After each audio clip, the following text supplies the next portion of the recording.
Olá, pessoal. Na aula de hoje, dentro do tópico de circulações especiais, nós vamos abordar o fluxo sanguíneo encefálico. Então, as adaptações anatômicas do sistema circulatório no encéfalo e os ajustes vasculares que são feitos em diferentes situações.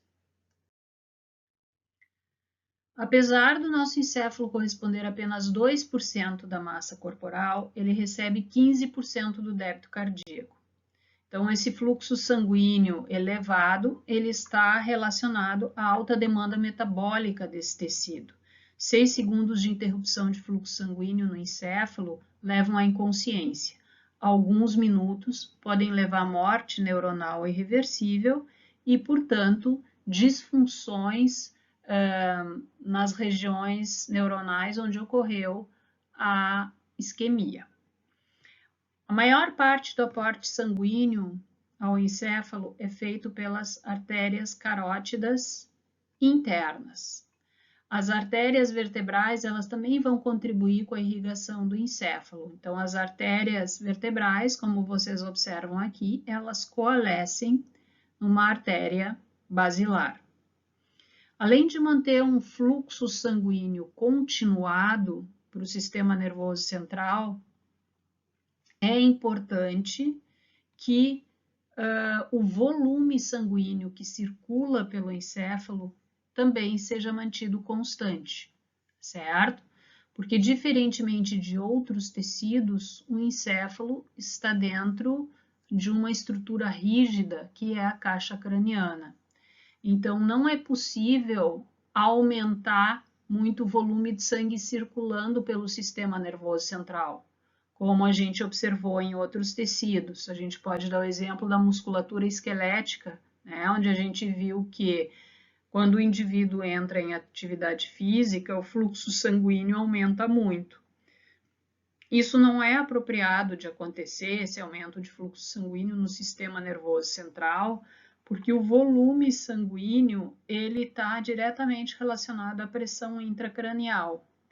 Então, quanto maior o volume sanguíneo no encéfalo, maior vai ser a pressão intracranial. E essa pressão gera compressão de tecido nervoso, e essa compressão comprometimento, então, desse tecido nervoso, assim como compressão vascular, que faz com que, então, determinados territórios vasculares acabem se tornando isquêmicos. Bom, para garantir um aporte sanguíneo adequado para todas as regiões encefálicas, né, evoluíram adaptações anatômicas que levaram à formação de anastomoses, né, entre as artérias distributivas, de forma que fique garantido o fluxo sanguíneo para todos os territórios vasculares, mesmo que ocorra algum grau de estenose em um ou outro dos vasos arteriais mais calibrosos. O círculo de Willis, ou polígono de Willis, ele é uma estrutura localizada na base do encéfalo, certo? Então, como a gente pode observar nessa figura, né, essa estrutura vascular, ela recebe o aporte sanguíneo da artéria basilar, assim como das artérias carótidas internas. E partindo do polígono de Willis, então nós vamos ter os 3 pares de artérias distributivas para o cérebro, que são as artérias cerebrais anteriores, mediais e posteriores. Então, fazendo a comunicação entre esses diferentes vasos, nós temos artérias comunicantes, né, que são a artéria comunicante posterior e a artéria comunicante anterior. Então, esse esquema aqui, ele mostra os vários pontos da árvore arterial que vai suprir e distribuir sangue para o encéfalo, onde existe maior predisposição a formação de placas ateroscleróticas e oclusão. Então, já que o tecido nervoso tem um metabolismo muito elevado, ele precisa de um fluxo sanguíneo continuado, né? Existem adaptações anatômicas que vão conferir um certo grau de segurança, né? Em situações onde ocorre, por exemplo, a estenose de um dos vasos que supre o encéfalo, no caso aqui a artéria carótida interna direita, certo? Então, o círculo de Willis, ele vai ser um desses mecanismos de segurança. Por quê? Porque ele vai fazer uma redistribuição de sangue de forma que esse menor suprimento da artéria carótida não comprometa a irrigação do hemisfério cerebral que recebe seu aporte. Agora, obviamente que essa proteção tem limites fisiológicos, né? Se ocorrer oclusão total da artéria carótida interna, esse hemisfério cerebral que depende dela vai acabar se tornando isquêmico, sim, vai acabar havendo lesão de tecido neuronal. Então, nem todas as pessoas têm um círculo de Willis completo. Na realidade, só 30% das pessoas têm um círculo de Willis completo, né? E existe a impressão de que um círculo de Willis incompleto, né? E existem vários padrões congênitos de círculos de Willis incompletos, gere uma maior predisposição, não, um maior risco na realidade, né? Para injúrias em acidentes vasculares encefálicos, né? Justamente porque se o círculo de Willis é incompleto, dependendo do padrão dele, essa redistribuição de fluxo sanguíneo não vai poder ocorrer para garantir um suprimento adequado para todos os territórios vasculares. Um aspecto interessante da irrigação encefálica, né, e que não é característica só da região encefálica, mas que a gente está discutindo aqui, é que a gente pode identificar territórios arteriais com base no suprimento sanguíneo das artérias distributivas, certo? Então, as artérias distributivas, elas vão fazer a maior parte da irrigação encefálica, né? Enquanto o tronco cerebral e o cerebelo vão ser irrigados principalmente por vasos arteriais originários, então, das artérias vertebrais e da basilar. Então, as artérias cerebrais anteriores, elas irrigam a porção ventral e medial do córtex frontal e a porção medial também do córtex parietal. As artérias mediais, né, elas irrigam a maior parte da região cortical, né, abrangendo desde o córtex frontal até o parietal, o occipital, parte do occipital, né, e temporal, certo? E por fim, a artéria cerebral posterior, então, ela vai irrigar a parte do córtex occipital. O conhecimento desses territórios arteriais é importante para reconhecer a origem de disfunções neurológicas relacionadas a alterações vasculares. Então, a diminuição do fluxo sanguíneo, né? Então, hipoperfusão, oclusão ou hemorragia nessas artérias distributivas gera síndromes vasculares características, né? E os sinais clínicos estão relacionados justamente às funções do tecido nervoso que vai compor esses territórios arteriais. Então, um infarto da artéria cerebral média, por exemplo, que a gente sabe que pega grande área, né, cortical está relacionado a alterações motoras, sensoriais, então a gente observa fraqueza e perda sensorial contralateral. Então, a gente sabe que o córtex frontal ele é importante para atividades motoras voluntárias e o córtex parietal é importante para percepção sensorial, né? Ele vai, a artéria cerebral medial, ela vai pegar parte do occipital, então ela vai estar relacionada a alterações visuais, né? E dependendo do hemisfério cerebral que está sendo atingido, né? Se esquerdo ou direito, a gente pode ter alterações de linguagem e alterações de percepção espacial, certo?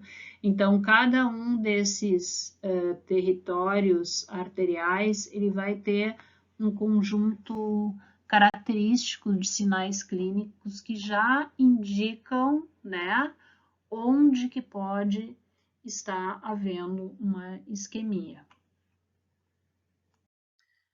Dentre as adaptações para garantir um fluxo sanguíneo continuado para o sistema nervoso central, a gente também tem as anastomoses das artérias distributivas, certo? Então, as artérias distributivas, como a gente já comentou algumas vezes, formam 3 pares, as anteriores, as médias e as posteriores, né? Essas artérias distributivas, elas vão se ramificando e os seus ramos, eles vão então percorrer a superfície encefálica. E à medida que eles percorrem essa superfície encefálica, eles vão formar várias anastomoses, como a gente tem então representados, né, algumas dessas anastomoses nesse esquema, certo? Dentre essas anastomoses, existem as leptomeningianas, que fazem a anastomose de vasos originários das artérias cerebrais anteriores e mediais. Então, nessa angiografia aqui, a gente pode ver a importância dessas anastomoses leptomeningianas para garantir um aporte sanguíneo adequado para o tecido, mesmo com oclusão da artéria medial. Então, inicialmente, a oclusão da artéria medial impede qualquer fluxo sanguíneo nos territórios por ela irrigados, certo? Então, ela irriga grande parte, né, do córtex cerebral, certo? Em alguns instantes, a gente observa que é restabelecido o fluxo sanguíneo em parte desse leito vascular. Então, o restabelecimento desse fluxo sanguíneo, ele vai acontecer graças ao refluxo de sangue de ramos originários da artéria cerebral anterior para ramos originários da artéria cerebral medial, que agora está ocluída. E dessa forma, né, eu mantenho um fluxo sanguíneo adequado, mesmo que o meu vaso principal esteja ocluído. Após trafegar pela superfície corporal não, pela superfície encefálica, né, essas artérias distributivas, então, elas vão originar as artérias penetrantes, né, que então vão mergulhar no tecido nervoso numa direção centrípeta, né? Ou seja, da superfície encefálica em direção a regiões mais profundas do encéfalo. A drenagem venosa do encéfalo, ela vai ser feita principalmente por vasos venosos com fluxo radial, né? Ou seja, se direcionando da porção mais interna do encéfalo em direção à superfície, convergindo para o plexo radial, para vasos venosos coletores e daí para os seios durais, certo? A irrigação da substância branca e dos gânglios basais, ela é feita por vasos venosos centrípetos, ou seja, eles vão originar o sistema venoso profundo que corre por vasos venosos localizados ou que contornam, digamos assim, os ventrículos cerebrais, certo? Então, o retorno venoso do encéfalo, né, vai acabar drenando através das veias jugulares, principalmente da veia jugular interna. Os capilares encefálicos, eles também apresentam adaptações e vão constituir o que a gente chama de barreira hematoencefálica. Então, se a gente compara um capilar sistêmico com um capilar do sistema nervoso central, a gente vai ver que o capilar sistêmico ele é muito mais permeável, porque ele apresenta fendas intercelulares, fenestras, né? E um transporte transcelular bastante ativo através do sistema de cavéolas. Os capilares do sistema nervoso central, eles não têm nem fenestras, nem fendas intercelulares. E o transporte por transcitose ele é altamente regulado, certo? Então, dentre substâncias que vão atravessar livremente a barreira hematoencefálica, estão substâncias lipossolúveis, como os gases respiratórios, oxigênio e CO2, e também a água, certo? Todas as demais substâncias, elas vão depender do transporte através de carreadores, certo? E vão existir nesse endotélio capilar também diversas enzimas, né, que podem degradar substâncias, né, ou inativar substâncias à medida que elas passam do plasma sanguíneo para o sistema nervoso central. Por exemplo, o cortisol é um hormônio relacionado ao estresse e é liberado pelas glândulas adrenais. Ele é uma substância originada a partir do colesterol, ele é um hormônio esteroide, então ele é lipossolúvel e ele pode atravessar as membranas plasmáticas livremente, certo? De forma que ele poderia entrar livremente, então, no sistema nervoso central. Embora o cortisol consiga atravessar as membranas plasmáticas, parte desse cortisol ele já pode ser inativado na própria barreira hematoencefálica, porque ali existem enzimas que vão converter ele em uma forma inativa chamada de cortisona, certo? E assim com várias outras substâncias. Então, aqui ao lado, né, a gente observa, então, a troca livre de oxigênio e CO2 entre o lúmen capilar e o interstício, né? Água também. Agora, todas as demais substâncias, né, elas vão depender de mecanismos transportadores. Então, transporte ativo ou transporte facilitado por carreadores, certo? A barreira hematoencefálica ela está presente em algumas regiões do sistema nervoso central, representadas aqui em verde, né?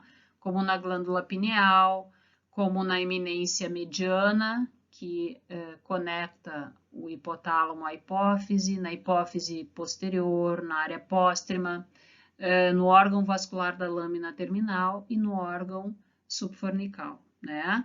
Então, nessas regiões, não existe barreira hematoencefálica justamente para facilitar as trocas entre plasma sanguíneo e tecido nervoso, ou com a finalidade de monitorar o plasma sanguíneo em termos de concentração, como é o caso lá do órgão subfornical e do órgão vascular da lâmina terminal, que são regiões onde se encontram terminações nervosas sensoriais chamadas de osmorreceptores, né?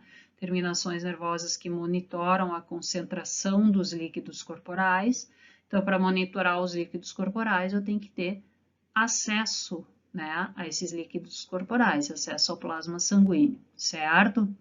Na área póstrema, né, existe uma descontinuidade da barreira hematoencefálica que é importante para a detecção de toxinas presentes no sangue. Essas toxinas, então, elas vão gerar respostas reflexas protetoras, como é o caso da êmese ou do vômito, né?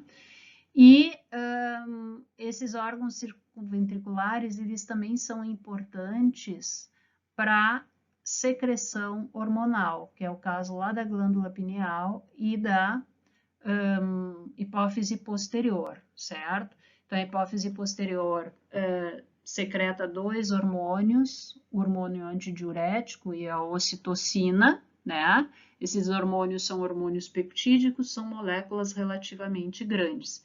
Então, é necessário uma maior permeabilidade vascular, tá? De forma geral, a barreira hematoencefálica ela não impede trânsito de substâncias, certo? Só que ela dificulta muito o trânsito dessas substâncias, ela dificulta a taxa de trocas.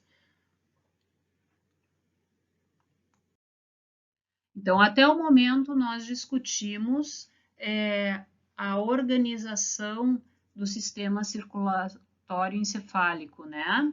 Então, o aporte sanguíneo, a drenagem venosa, as características dos capilares, a disposição anatômica que garante um certo grau de segurança, mesmo que ocorra diminuição do fluxo sanguíneo numa artéria alimentadora, como é o caso do polígono de Willis, ou numa artéria distributiva, como é o caso das anastomoses arteriais. Agora nós vamos passar a discutir os mecanismos que regulam a musculatura lisa da vasculatura arterial e que, portanto, controlam os mecanismos de vasoconstrição, vasodilatação e fluxo sanguíneo cerebral. E nós vamos analisar três mecanismos: o controle nervoso, o controle miogênico e o controle metabólico, certo? Então, no sistema nervoso central, além de inervação simpática, os vasos também têm inervação parasimpática. O simpático, as fibras pós-ganglionares simpáticas que vão inervar os vasos encefálicos, elas se originam do gânglio cervical superior e elas vão trafegar pelas artérias carótidas e vertebrais, penetrando no encéfalo. Então, como todas as terminações simpáticas pós-ganglionares, também no sistema nervoso central elas vão liberar norepinefrina e vão induzir vasoconstrição. Por sua vez, o parasimpático, né, ele se origina de ramos do nervo facial e, através da liberação de acetilcolina, ele vai induzir vasodilatação.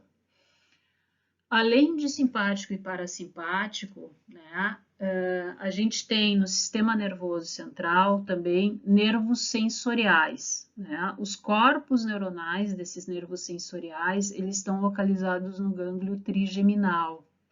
E quando estimulados, esses nervos sensoriais, eles liberam substâncias vasodilatadoras, como a substância P e CGRP, né?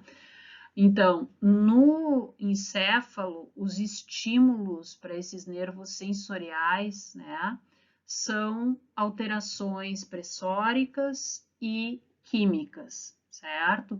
Então, a função final desses nervos sensoriais é induzir vasodilatação, tá?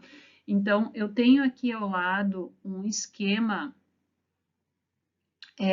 desse reflexo que envolve os neurônios sensoriais lá na pele. certo? Mas a gente pode imaginar que algo semelhante aconteça no sistema nervoso central, tá? Então, esses neurônios sensoriais, então, eles vão ser estimulados no sistema nervoso central, principalmente por alterações neuroquímicas, talvez a acetilcolina seja uma delas, né? Mas também por alterações pressóricas.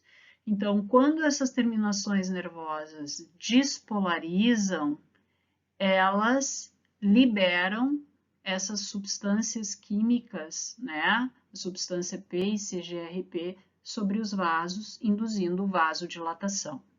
Então, embora a gente tenha vários componentes envolvidos no controle nervoso do fluxo sanguíneo, o controle nervoso do fluxo sanguíneo lá no sistema nervoso central é fraco. Na realidade, o fator primário de regulação do fluxo sanguíneo no sistema nervoso central, como nós vamos ver, é a regulação metabólica.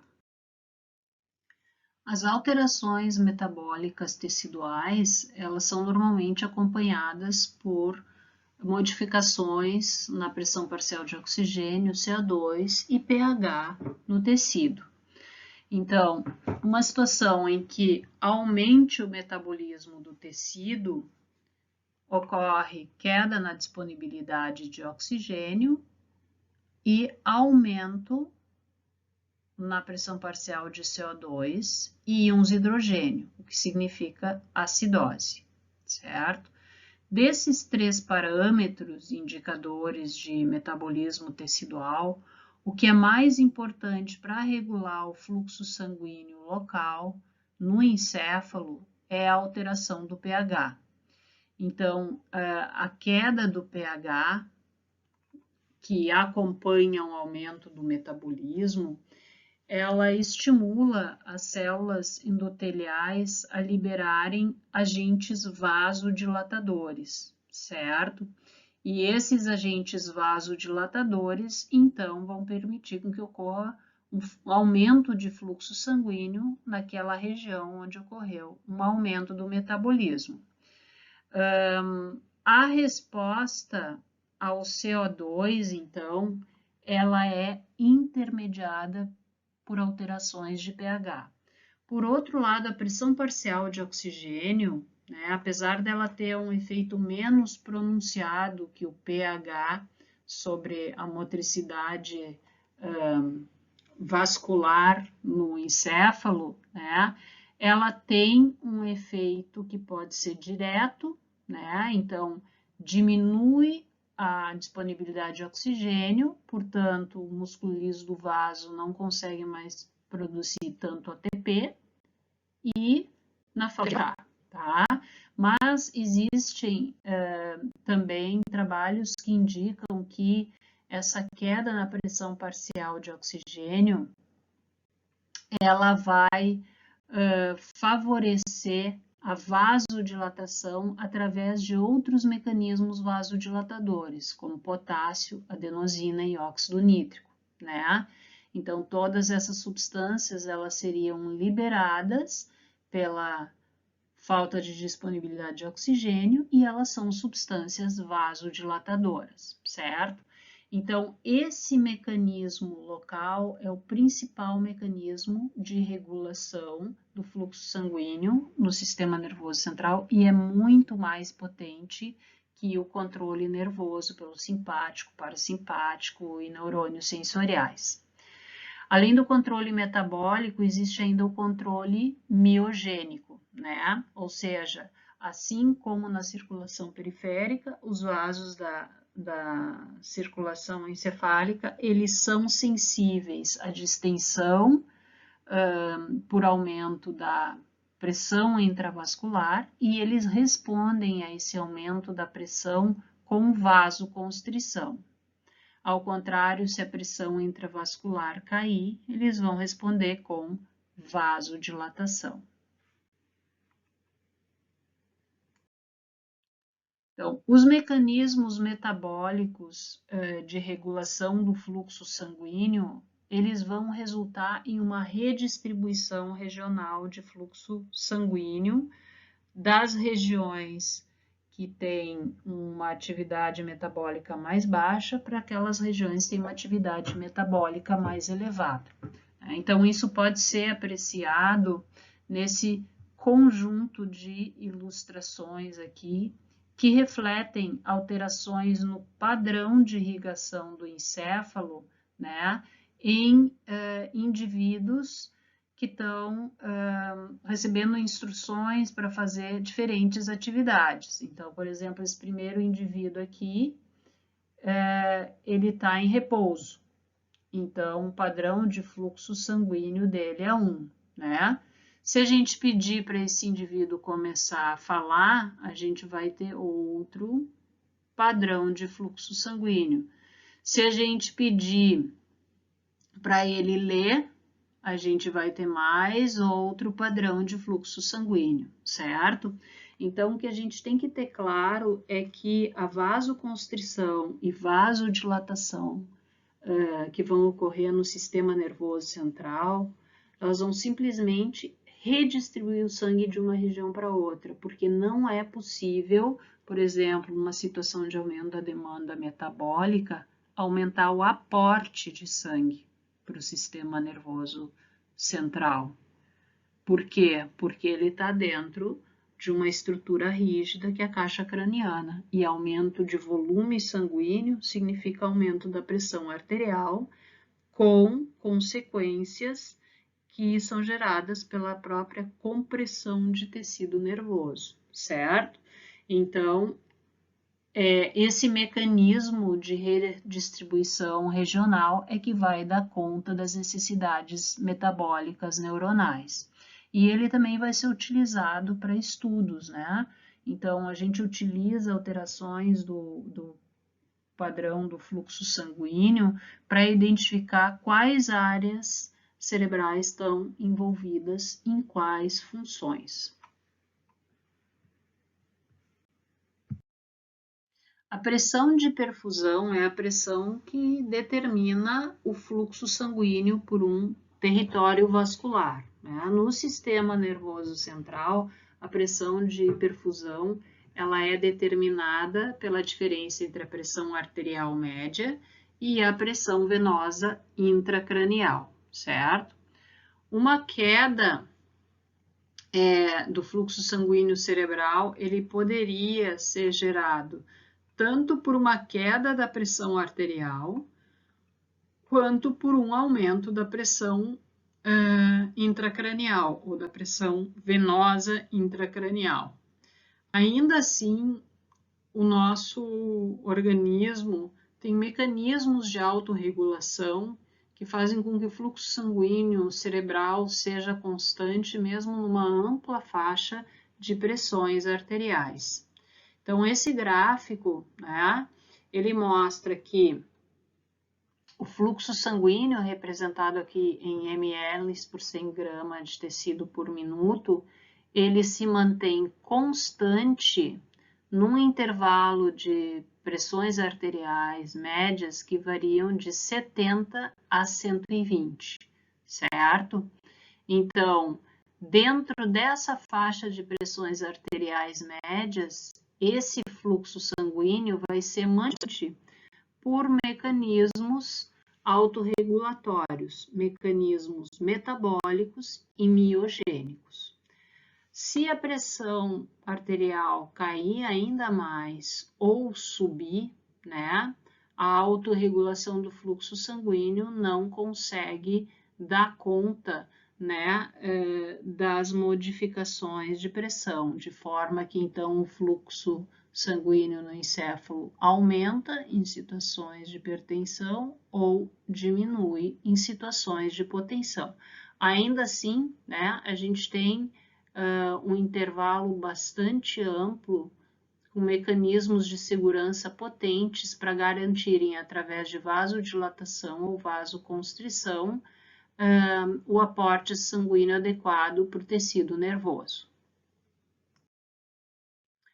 O reflexo de Cushing é um reflexo nervoso que tem por função proteger o sistema nervoso central quando ocorre aumento da pressão intracranial.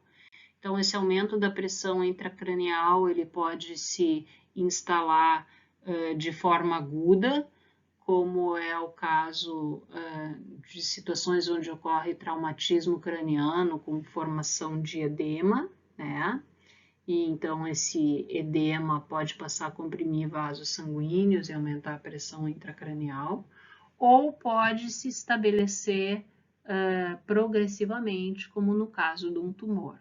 A questão é que esse aumento da pressão intracranial, ele vai comprimir vasos sanguíneos, e essa compressão vai gerar isquemia em vários territórios vasculares, entre eles, né, os centros vasomotores bulbares.